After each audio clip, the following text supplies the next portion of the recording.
মেহেদী হাসান মিরাজ ম্যাচের আগের দিন উইকেটটা মন দিয়ে দেখছেন, পড়ার চেষ্টা করছেন, কিউরেটর পাশে দাঁড়িয়ে আছেন, ইশারায় এবং মুখে একই সঙ্গে দুইভাবেই তিনি আসলে কিউরেটরের কাছে জানতে চেয়েছেন এই উইকেটে আসলে ঘাস কতটুকু। কিউরেটর হাতের ইশারায় বুঝিয়েছেন 5 mm অর্থাৎ 5 মিলিমিটার ঘাস, যেখানে পেসাররা নিঃসন্দেহে অনেক বেশি রাজত্ব করবে। বিশেষ করে প্রথম দিনটা কিন্তু অনেক বেশি ভয়ঙ্কর হতে পারে। কিউরেটরের কথা শোনার পর দেখেন আপনারা যে ছবিটা দেখতে পাচ্ছেন যে মেহেদী হাসান মিরাজ একেবারে শ্যাডো করছেন এবং সেই শ্যাডোতে কি দেখা যাচ্ছে, তিনি বলটা লিভ করছেন। এটাই হচ্ছে সবচেয়ে বড় সাকসেসের টোটকা এই ভেন্যুতে অস্ট্রেলিয়ার কন্ডিশনে।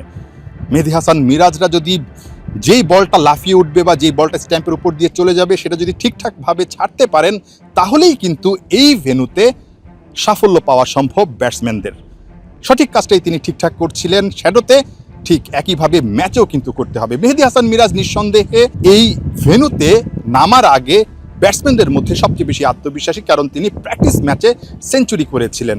মেহেদী হাসান মিরাজের এই যে প্র্যাকটিসটা দেখছেন, সেটা কিন্তু আরেকজন ক্রিকেটার যিনি কিনা অস্ট্রেলিয়ায় অনেক বেশি সাকসেসফুল, ইন্ডিয়ার ভিভিএস লক্সমান, যিনি কিনা বর্তমানে ভারতীয় দলের পরামর্শক হিসেবেও কাজ করছেন, সেই ভিভিএস লক্সম্যান মোহাম্মদ আশরাফুল, বাংলাদেশের ব্যাটিং কোচ, তাকে একটা টোটকা দিয়েছিলেন, পরামর্শ দিয়েছিলেন। আশরাফুল নিজেই তার কাছে গিয়েছিলেন যে অস্ট্রেলিয়ার মাটিতে আসলে বাংলাদেশ যদি ভালো করতে হয়, বাংলাদেশের ব্যাটাররা যদি ভালো করতে হয়, কি করতে হবে। তিনি ঠিক এই কথাটাই বলেছিলেন যেটা মিরাজ করছিলেন শ্যাডোতে, এবং এই কাজটাই ম্যাচেও কিন্তু তাদেরকে করতে হবে।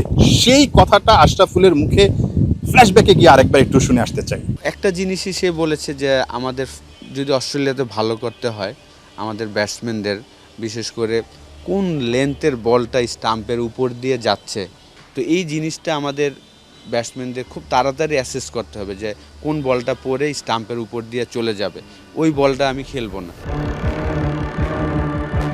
ডারউইন টেস্টের আগে মোহাম্মদ আশরাফুলের এই প্রাণ খোলা হাসিটা শেষ পর্যন্ত থাকবে কিনা সেটা বোঝা যাবে ম্যাচটা শেষ হলে। যদি ব্যাটসম্যানরা সফল হন তাহলে তার এই হাসিটা টিকে থাকবে, না হলে হয়তোবা মিলিয়ে যাবে। প্রথম দিনটা অনেক বেশি কঠিন হবে। টসটা যদি বাংলাদেশ জিতে যায়, নিঃসন্দেহে তারা ফিল্ডিংটাই নিতে চাইবে।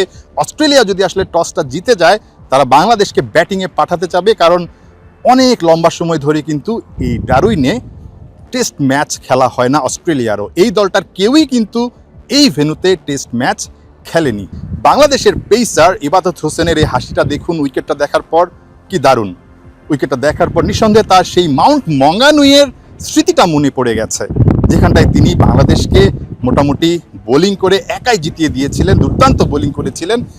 ঠিক মাউন্ট মঙ্গানুইটা নিঃসন্দেহে ইবাদত হোসেনরা, তাসকিন আহমেদরা এই ডারউইনে ফিরিয়ে আনতে চাইবেন।